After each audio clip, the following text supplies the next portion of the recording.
एक शाम प्राची टीवी पर सीरियल देख रही होती है। तभी उसकी सास वहां आती है।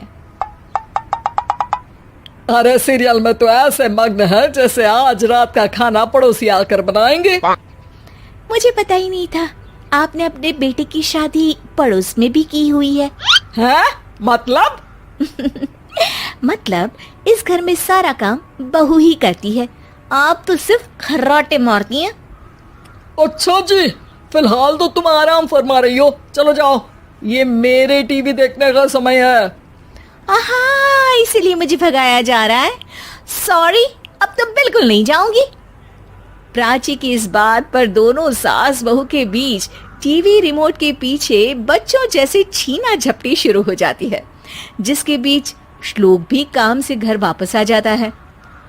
हाँ, आज मेरी चूहे बिल्ली की जोड़ी किस बात पर झगड़ रही है? अरे तेरे बीवी मुझे टीवी ही नहीं देखने दे रही। अरे तुम्हारी मम्मी मुझे खाना बनाने के लिए फोर्स कर रही है। अरे वाह, ऐसे बेतुके रीजन पर तो बच्चे भी झगड़ा नहीं करते। अरे मुझे कुछ मत बोल, सब इसने ही शुरू किया है। हाँ हाँ, जैसे आप तो बहुत दूध की धूली है ना। अरे बस, दोनों चुप। प्राची जाओ, खाने की तैयारी करो। और माँ तुम छोड़ो, तुम्हें क्या बोलूं, शांति से अपना सीरियल देखो, मुझे दोबारा लड़ने की आवाज सुनाई नहीं देनी चाहिए। ऐसा बोलकर श्लोक वहां से चला जाता है, जिसके पीछे पीछे प्राची भी कुछ न कुछ बड़बड़ाते हुए रसोई में चली जाती है। हाँ हाँ, सासू जी को तो कुछ बोलेंगे ही नहीं, बस मुझ पर ही हुक्म चलता है, खाना बनाओ, जैसे मैं इनके घर में खाना बनाने के लिए आई हूँ। इसी तरह शाम बीतती है और रात को श्लोक और प्राची की सास खाना खाकर सोने चले जाते हैं, लेकिन प्राची गुस्से में कुछ खाए बिना काम में ही लगी रहती है। इस घर में किसी को घंटा फिक्र नहीं पड़ता, मैं खाऊं या भूखी रहूं। प्राची कुछ देर के लिए रसोई से बाहर जाती है और जैसे ही वापस आती है तो वहां दूध का भरा ग्लास देखकर हैरान रह जाती है। फिक्र पूरी है, बस दिखाना नहीं है। प्राची दूध पीकर सोने चली जाती है और अगली सुबह एक बार फिर सास बहू का कार्टून नेटवर्क स्टार्ट हो जाता है। ये तुमने ही किया है। अरे अजीब जबरदस्ती है, मैं बोल रही हूँ मैंने कुछ नहीं किया। दोनों ने मिलकर पूरे घर को पागल खाना बनाया हुआ है।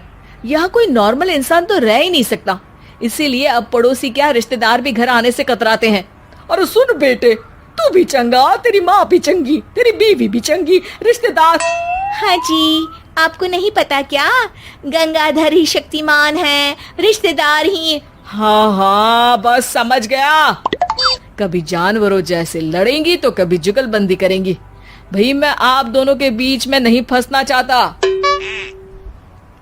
सास बहू की इस मनमौजी जोड़ी से परेशान होकर श्लोक अपना सिर खुजलाता वहां से चला जाता है। चलो अब मैं भी कीर्तन में जा रही हूँ।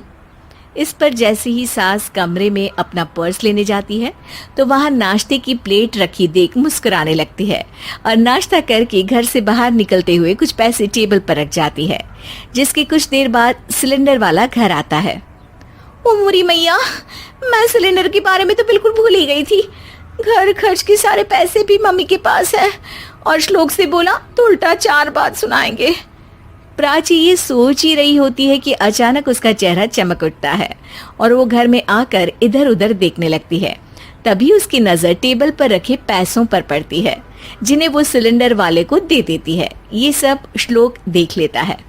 अच्छा बेटे, इतना बड़ा घोटाला, सबके सामने मैं तेरी दुश्मन और पीठ पीछे तेरी मेरी यारी। इस पर श्लोक एक प्लान बनाता है और शाम को सब एक साथ बैठे होने पर बोलने लगता है। माँ, तुम दोनों की बहुत लड़ाई होती है, इसलिए मैं सोच रहा हूँ कि प्राची को उसके घर छोड़ाऊं, इससे वो भी खुश रहेगी और तुम भी। अचानक श्लोक की ये बात सुनकर सास बहू शौक से उसकी तरफ देखती है। अरे ऐसे कैसे घर छोड़ाओगे, मुझे कहीं नहीं जाना। अरे तुमने बोला नहीं पर मैंने सुन लिया, तुम्हें मम्मी के साथ रहना अच्छा नहीं लगता, मुझे पता है। अरे वाह, अरे जब बहू खुद कुछ काम बोले तो वो तुझे सुनता नहीं, और अब जो इसने बोला ही नहीं वो तू समझ गया। जब उसे नहीं जाना तो फिर जबरदस्ती क्यों कर रहा है? अच्छा, फिर आपको मौसी के घर छोड़ाता हूँ, बस अब आप दोनों एक घर में एक छत के नीचे नहीं रह सकती। मैं इस टॉम एंड जेरी की जोड़ी को और नहीं झेल सकता। है? ऐसे कैसे नहीं रह सकते? तुम्हें इतनी दिक्कत है तो तुम्हारा बोरिया बिस्तर पैक कर देती हूँ, लेकिन मम्मी जी कहीं नहीं जाएंगी। बिल्कुल यही सुनना था मुझे। अगर दोनों में इतना ही प्यार है फिर हर वक्त ये लड़ाई का नाटक क्यों करती हो?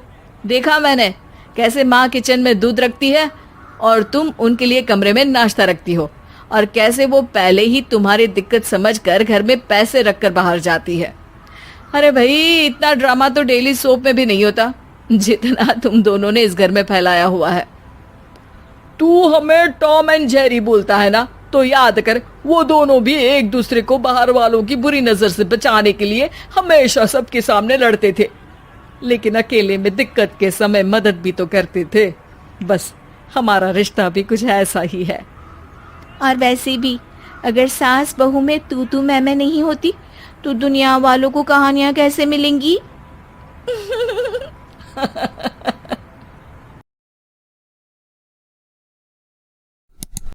Like, comment, and subscribe.